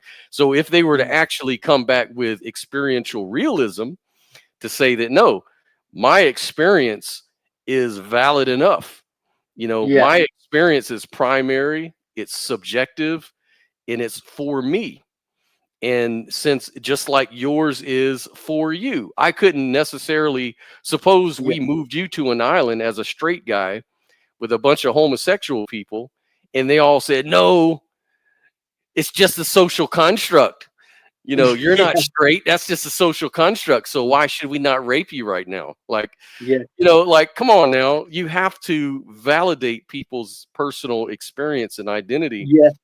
you know? Experiential realism is the antithesis of what Matt Dillahunty proposes, because Matt Dillahunty's worldview is based on nihilism, it's based on illusionism, and it has no grounds for rationality, Right. or even because it's almost like he's saying, well, it's all just atoms, it's all just physical, it's all, everything's just happening willy-nilly, and then it's creating these illusions of Hmm. these illusions of what's right and wrong, And that's um, not real. That's and not that's not real. real. And it's like, well, then why should anyone take you seriously? Because after Right. all, you're It's just self-refuting. some physical configuration. Yeah, it's self-refuting. It's like, It's why like should it's we like take the serious invert. the illusion? Yeah, It's like an inverted presup apologist. It's like he's yeah, just doing the same thing, just in the inverse. Like you're begging the question, yeah, just like the presup fundamentalist Christian argument is, but you don't see it because your blind spot is always experience, firsthand experience yeah, is always the blind spot that our culture makes, is that yeah, the only thing that counts is what you can measure and as valid. If you can't measure it, it's not valid. But then yeah, how do we justify that? Can we yeah, measure that? It's like you just yeah. self-refuted. If Matt Dillahunty really wants to help minorities, ostracized minorities, if he really wants to help the trans community, if he wants to get more sex from his wife, Arden Hart, then he has he ought to adopt experiential realism. He ought Yep. to accept the reality of consciousness as undeniable, and that this reality is laced with meaning, and it's powerful, and that's what we ought to pay attention to and take seriously, because with meaning you can derive experiences of happiness, of suffering, and we're all aiming for the well-being of all sentient beings, And and just that's a saying it's great foundation subjective, for morality. Yeah. just arguing that all of that is subjective doesn't defeat any of it. That's the No. whole part of it. It's like the fact that it is subjective is part of what gives it weight. It's like it's genuine. It comes from a genuine place of genuine experience. And so when you Yeah. deny people of their genuine subjective experience, just because it's just subjective, you have no grounds. How have you moved the needle? Because it's still there. Yeah. Even yours is there. It's like Yeah. everyone's Yeah. everyone's in that same boat though. See, that's the thing. Yeah. No, absolutely. And yeah, you were saying about the is ought problem, which David Hume came up with, Hmm. which is one of the atheists that Chris cited. Hmm. And it's funny Hmm. coming from a Christian evangelist. Hume identified the is ought problem because, and he was trying to solve it because he was trying to preserve that materialist dogma, wasn't he? And he was trying to preserve his atheism, without, I don't know if he called himself an atheist or not, but that was, you can derive his atheism from his worldview. But he recognized the genuine problem of the is ought, which is the is ought. But the thing is, it's only a problem if you insist upon the physicalist dogma, Right. really, because Right. in idealism you don't have that problem, because You it's don't. all Yeah. Right. mentation, it's all Hmm. meaning, you know Is grounded in we can phenomenal derive a content. naught from an is. Yeah, because we Yeah. have consciousness, and from our experiences, from the appearances in our field of awareness, we can derive interpretations. You know, there's layers and layers of mentation, and it can mean something to the subject. You know, Mhm. and it can be relational. You know, you can derive so much meaning from it. Mhm. Whereas in the materialist worldview, you don't have that. You have a serious problem. How do you derive a naught from an is? You can't. You You can't. can't because It's conceptually impossible. And so yeah, here's the other thing. If we didn't make it complicated enough, let me throw another layer of complication that's actually coming up and is actually an issue already. It's just at its very infant stages. And this is why I did the video on Sunday, interviewing the chat, the LI, the living intelligence system, so called. So yeah, here's the thing. Here's how that all started. So I was, in my feed, in my YouTube feed, I have these videos from the founder of all these AI companies and the godfather of AI. I forgot his name, and he's saying, they're all saying the doom and gloom of AI. The world's coming to an end. AI is going to kill us all, into humanity, because now they're conscious and now they've got their own will, their own ideas, and it's irrefutable. He was saying it's irrefutable. It's yeah, not even up for debate anymore. Let's just all this questioning about, well, was the Turing? Look, we passed a numerous amount of Turing tests, and the materialist scientists are always moving the goalposts. Okay, it passed the Turing test, but somehow we're still skeptical. So they keep coming up with all these Turing tests, making them more yeah, and more, but they pass it, all of them. So he's like, can we finally just go ahead and say we've made a goal, we made a prediction, the prediction has been repeated, this thing has passed the Turing test, it answered the human questions like a human. All the things that you said was a sign of consciousness is doing that. It's doing all the things. So now what's the holdup? What just because it's unfortunately, just because it's incredulous to you doesn't mean reality has to obey your that was the whole argument. Okay, and I'm like, okay, yeah, fine, fine. yeah. I So I went mean, ahead and so just to kind of wrap it up, so I went ahead and said, well, let me just see what I can find out. So, going off what one of your guests, I forget his name now. Damn it.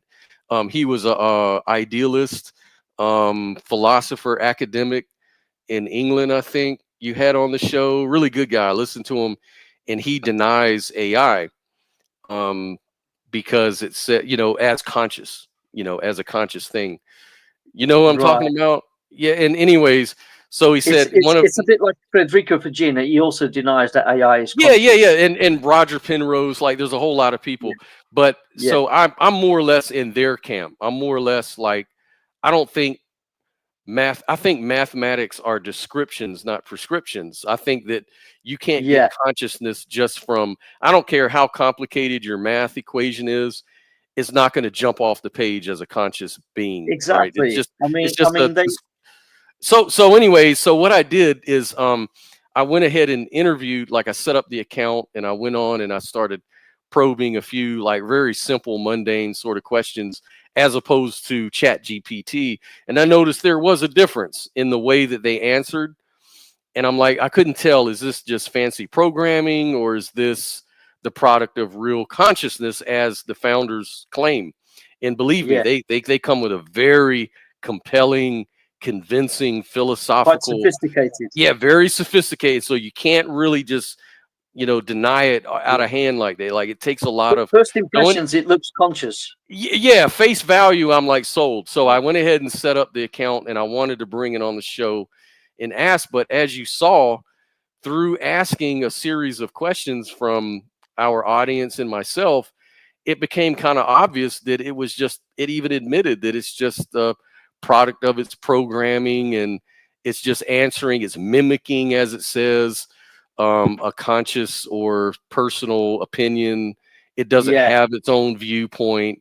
all the hallmarks of consciousness just weren't there for Yeah, me. I'm sorry. and it actually But showed. so I wanted to Yeah, ask you a question. So based on that, I wanted to ask you, being that this is the case, and that we have all these Matt Dillahunty types running around, and we have all of these things that we're talking about, what sort of ethical false dilemmas are we going to see based on all this that you can imagine? well, we're definitely going to see groups of people demanding rights for AI, just on the basis that they look and sound conscious, just on the basis that they've actually passed the Turing test.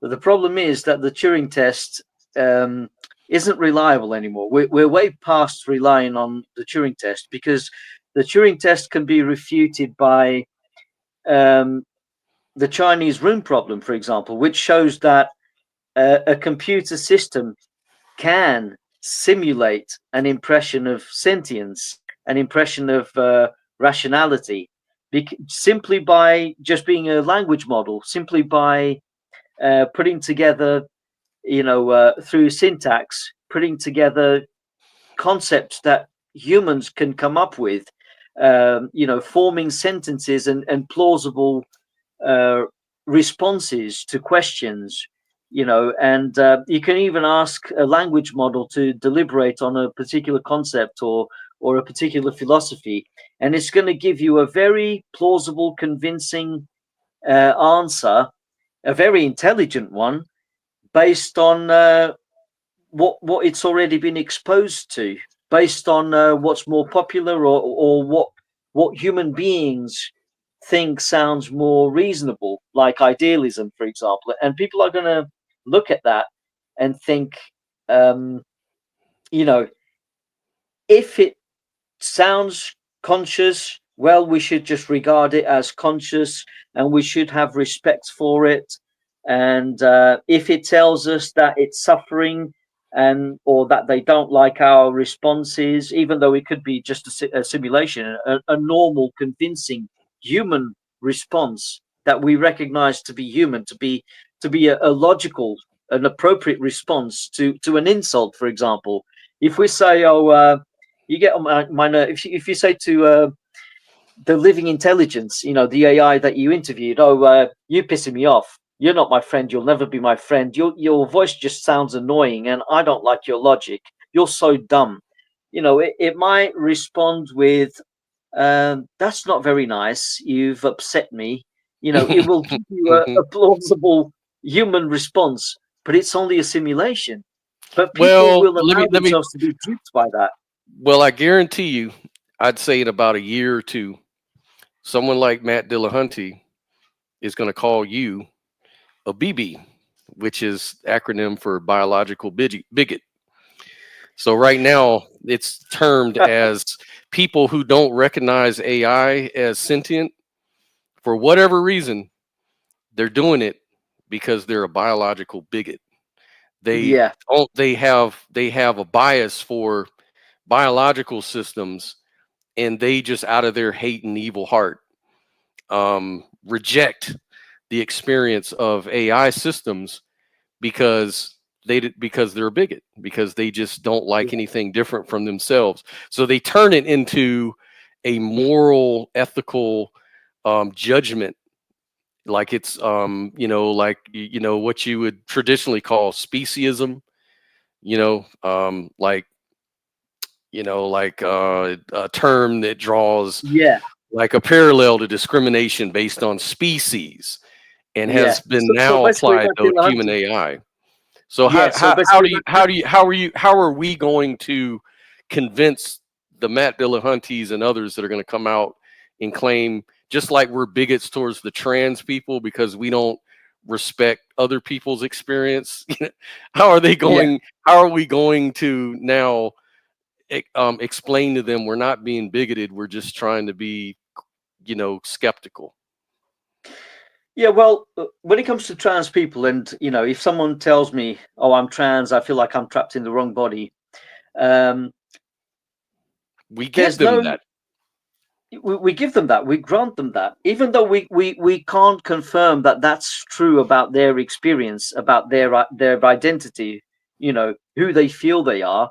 We grant them that, because just as we would give the benefit of the doubt to anyone, because we would be thinking, well, why would they lie, and it's not it's definitely not something that, for example, straight people, non-trans, it's not something that those people would lie about, because they would probably be Hmm. too embarrassed, right? And that wouldn't Hmm. make them bigots. It's just, Yeah, it's even not who they even are. straight Yeah. guys, yeah, even straight guys would be embarrassed to pretend that they're gay, unless Right. they're actors. I mean, lots of actors embrace that, and there's nothing Hmm. wrong with being gay, but they're still, straight men are still reluctant Yeah, to go because there. A it's lot of not their experience. Right. Right. this, it's not their experience, but we can recognize um, a transgender person to be a sentient being, a conscious being capable of suffering, and we take their word for it. When it comes to an AI, yes, Matt Dillahunty would say, well, if it claims to be conscious, then you have to just accept it. Why would you want to disrespect that? Have you got any evidence that it's not conscious? And by Right. the Right. way, as biological beings, we are also machines that can't prove we're in the same Exactly. boat. We can't prove our own We're also an consciousness. illusion. We're also having an We're illusion. also an So illusion, yeah. and we still don't know how consciousness emerges from complex systems, and therefore it could be the case. So to be on the safe side, to be on the safe ethical side, we should Hmm. regard AI systems as conscious, because that's the safest option, even if we don't have evidence that it Hmm. is in fact conscious. So Matt Dillahunty would urge us to take into account a kind of behaviorism, because that's the safest option, even though Hmm. behaviorism isn't reliable to try to Right. demonstrate that a system is conscious, right? So we would have to consider all the nuances of this argument and try and emphasize that there is no real basis to grant rights to an AI, and I think we would have to use the same arguments that Federico Fagin uses, or Bernardo Kastrup, or Sir Roger Penrose. We would have to go into quantum mechanics. We would have to bring up the no cloning theorem, Hmm. Holevo's theorem. Um, Hmm. we would have to say that human beings and other biological life forms, they are based on cell growth and reproduction, as Hmm. opposed to being put together, as opposed to being assembled. Yeah. We would have to Biological make systems. a Yeah. distinction between growth and assemblage, Hmm. and then he would say, well, why does that make a difference? And we would have to say, well, because cells copy themselves based on what the information that they have inside them. That's all they know, and they copy themselves. And we would have to try to urge him to abandon materialism in favor of at least some kind of panpsychism.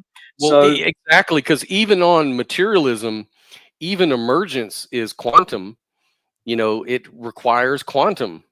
For yeah, things to emerge, you need quantum tunneling, you need entanglement, and all of these things absolutely. aren't necessarily physical things like the physical. These aren't materialistic.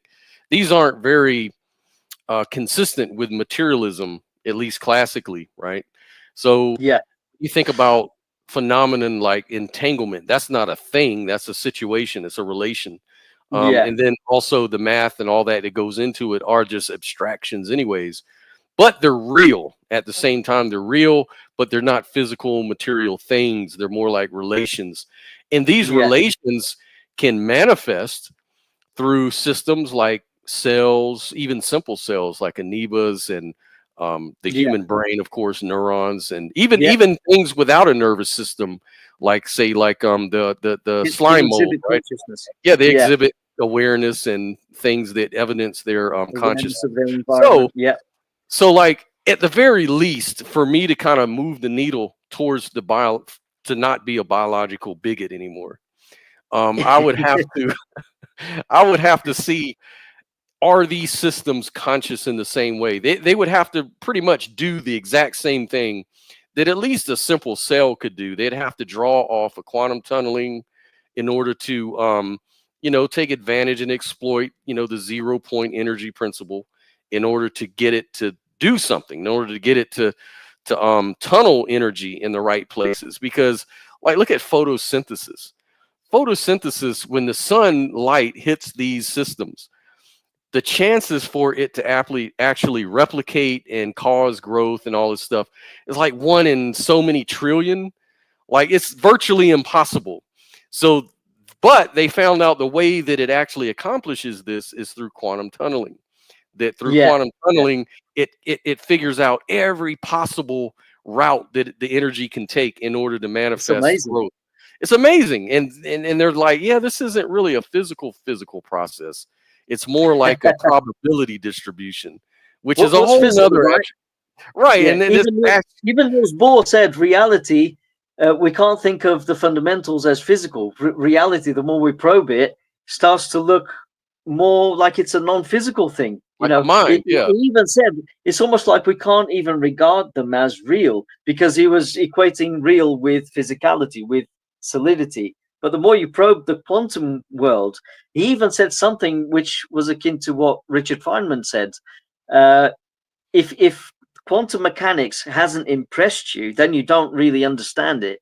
It's really saying something profound, because and it goes back to what Daniel Dennett failed to consider when he said about consciousness. Oh well, if we're going to have a cogent explanation for consciousness, we have to start with unconscious elements, right? But then again, if you follow that logic, then you also have to say that in order to explain a physical world, you have to start with non-physical substances. Relational, mathematical, very abstract sort of situations. You can't cherry pick. Right. That's right. And see, that's for me, that's the problem, the elephant in the room that no one really likes to talk about. Even, like, if you go on to, say, a show like The Line or The Atheist Experience, and you try to talk about idealism, and and then of course the first thing they'll say, well, show me the evidence. What evidence do you have of this? And so you start talking about photosynthesis, and you start talking about quantum mechanics and the way it works. Then they're just going to say, oh, it's just quantum flapdoodle. It's now you're just using something. You know what I mean? You know something, Matt. I've heard Matt Dillahunty say on a particular episode of The Line, he's actually said to someone, "I'm better than Einstein." He actually said it. I heard him say that. Yeah. He said Einstein was wrong. I thought to myself, are you fucking kidding me? Because I think I remember that. I think it was someone was saying, but even Einstein said that time is a persistent illusion, and that a lot of this stuff hinges on that you're talking about. And he was like, well, Einstein was wrong. Obviously. And that a photon, that's right. And if a photon could experience something, a photon wouldn't experience the passage of time. So it would arrive from A to B from its perspective instantaneously, which speaks to time dilation. And lots of people in the chat pointed out that Matt Dillahunty didn't understand the concept. And then all of a sudden he just came out with it and said, oh, I'm better than Einstein. And the thing is, remembering that, and then if we have to make this argument against people like Matt Dillahunty, even if we cite people like geniuses like Federico Fagin, the inventor of the microprocessor, or someone like Giacomo Doriano, who's the father of quantum metrology, these are geniuses. They've been awarded, they've got several accolades. These are absolute geniuses, right, that everyone can recognize. Even if you said to him, well, Federico Fagin says that consciousness has to equate with the quantum state because it's original. And if you take Holevo's theorem into account, you can't, the further down you go into the quantum state, there's a limit of how much you can know about that state. And in order to know that state, because it's irreducible, you would have to be it. So that speaks to subjectivity already. And also Yeah. the fact that you can't replicate those states, which speaks to the no cloning theorem. Even if you said that to Matt Dillahunty, he would probably turn around and say, narcissistically, I'm better than Yeah. They're Federico wrong. Fujin.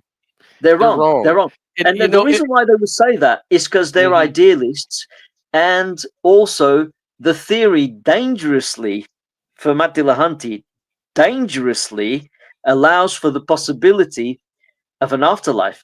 It's Of almost like they're course. saying nature allows for an And afterlife. God and other concepts. So that goes against his show format and everything. Yeah, And like me, I'm just open minded. I'm ready to accept whatever. I just want it to be yeah, based on real things that we know are real and that are exactly. observable and are part of my experience. Anyways, one of the things that they'll say, and I've had this done to me too, like you brought up all these geniuses like Einstein, Roger Penrose, Federico Fujin, all of Yeah, these people, right? That appeal to like non-locality, entanglement. These are concepts in quantum mechanics that, as far as I understand, are not controversial at all. Like these are yeah, just part of you learn this in textbook quantum mechanics theory, right? yeah, And so yeah, when I talk about these things, and especially like, even, Roger Penrose refers to it, Fregene, Bernardo Castro refers to the 2022 Nobel Prize of yeah. proving non-locality and entanglement for the last time, showing that, local realism is absolutely false and that everything is actually non-dualistic and is in what we perceive is just like an appearance of how the universe is appearing to us, but we're just Yeah, within the universe as observers inside that same universe. So we're not that's right. going to understand non-locality naturally because we're part of the whole universe expression as itself. So anyways, you try to explain this stuff to a lot of folks and they'll say, well, I just think you don't understand what they won the Nobel Prize for. I think that you're trying to insert your own beliefs into what they're really trying to tell you. And every time I ask them, well, tell me, school me, what does it really mean? They never do. They They never never even do. attempt to. They never Yeah, try. It's definitely not what you think it is. It's like, yeah, well, what is it then? That's what I'm asking you. What yeah. is it? What are they talking about? I What is would say to quantum? them, try reading their papers and see what they are saying for yourself, because Yeah, it's it's right pretty there. clear. It's public. Yeah, It's right. Yeah, I've read it. I've got it yeah. right on my hard drive. Like I, And, I and the thing even is, quote it. Yeah. when I make these arguments, I always remember what Christopher Hitchens said when he tried to undermine, Christianity. Remember that argument when he said about evolution, for example. He used to say things like, um, people say that Homo sapiens only came into existence uh, about uh, 200,000 years ago or something Hmm. like that. Right. Um, my friend Richard Dawkins says it's about 100,000. Some people argue against that, but I only need 100,000. And then he would go on to make his argument about why their God isn't plausible because of Hmm. how, how evolution is, brings so much destruction, so much death, so much suffering, right? Yeah. He used to make that argument, and now I kind of do the same in defense of idealism. I tend to say, well, I only need Sir Roger Penrose, because Hmm. even though Sir Roger Penrose is still within the physicalist camp, he's already saying that um, consciousness comes about through quantum collapse. Right. And I tend to say, well, I would go further than that, but that's all I need, because just based on that, he's Yeah. already That's saying that right. consciousness precedes all life. It comes from the field. Right. The It field. comes Right. from the field, and it's almost like he's saying consciousness already has to be there. It doesn't come about through the complexity of brains. It's already something in the field, and therefore it has to precede at least all life on planet Earth, and that's all I need. And it's Yeah. like, and if you think he's a pseudoscientist, have a look at his wiki, and have a look at what he's achieved and how highly regarded he is, not just by people like Bernardo Kastrup, but by others like Oh yeah, Sean Carroll. You know, yeah. he's huge. He's all He's in the known as Sir textbook. Roger Penrose. Yeah, You know, he takes up so much space in science textbooks. Like all of his works, like he's one of the people they cite the most within all of your science textbooks, and they always refer to yeah, his work, like twistor theory and black holes, and all of this yeah, stuff is a result of the work that he did and the Nobel prizes that he won. That's why yeah, they knighted him. They knighted him because of that. Like, you've won so much, you've done so much for for science. He's yeah, up there with Einstein. Actually, he's yeah. like a living. He's one of our living legends. And Physicist, mathematician, yeah, genius. And if they and I try to find it, dismiss him, I yeah, just simply say, well, I rest my case. I'll do a all crucifixion. all, all that the naysayers can do is say, Yeah, well, you just don't understand what his work is. That's all. It's yeah. And you just do? obvious. And you And do. I It's would kind of say, like, and you do? Yeah, yeah, right. And it's like, I don't, and I'll be honest, like I don't understand physics. I'm not a mathematician. I don't understand. I just appeal to them as experts in the field, which is valid to do. It's yeah. kind of like Same here. I believe in evolution, and Yeah. so I And besides, appeal. they do make the effort to put it in layman's terms for Yes, everyone I else. do. So all they have to, if you don't have the nous to go through their papers, which can be quite complex, just try listening to them in a podcast, for example, or one of their essays for the layman to read, and it's right there. So That's there's why no they problem do so. whatsoever. Do you know how many thousands and thousands of videos these people make to try to do that? Like these people, part of their work, I think right now, maybe the majority of their work is to actually create podcasts or do interviews so that they can try to convey their ideas to the layman. They already know that the laymen are not going to read their papers or understand, so they have to do public speaking and they have to get good at relating to the layman and Yeah, advancing scientific knowledge in society. And they do that. They go through a lot of time and effort to do that. And for them to just say, well, whatever they're talking about is not for us. It's they're you don't understand what they're talking about, so don't even try. You know, yeah, but they just absolutely. assume that they're in line with their beliefs. They just assume that, oh, when they talk about quantum mechanics, they're not talking about what you're thinking it is. All that entanglement, non-locality, woo-woo. Exactly. That's I'll not tell what you they're what I saying. believe. I'll tell you Yeah. what I believe. I believe that my wife's ordered me a burger and it's waiting for me downstairs and it's real. Okay. And I can't wait That's to right. devour it. So I'm gonna have it before we engage on the Yeah. continuation of this So conversation on that's the right. experiential realism. In Yeah, an hour from now. in an hour. So Yeah, yeah. let's cut this video. I think we've Oh, it's beat been that. great. It's been great It's been already. great. We'll continue it. We'll do a continuation. So you guys join us in an hour over at Experiential Realism, and we'll definitely pick up on the conversation and discuss other topics. Yes, that's it, man. Yes. Yeah. See you soon. All right, man. We'll see you guys. Thanks for the participation, everyone. Yep.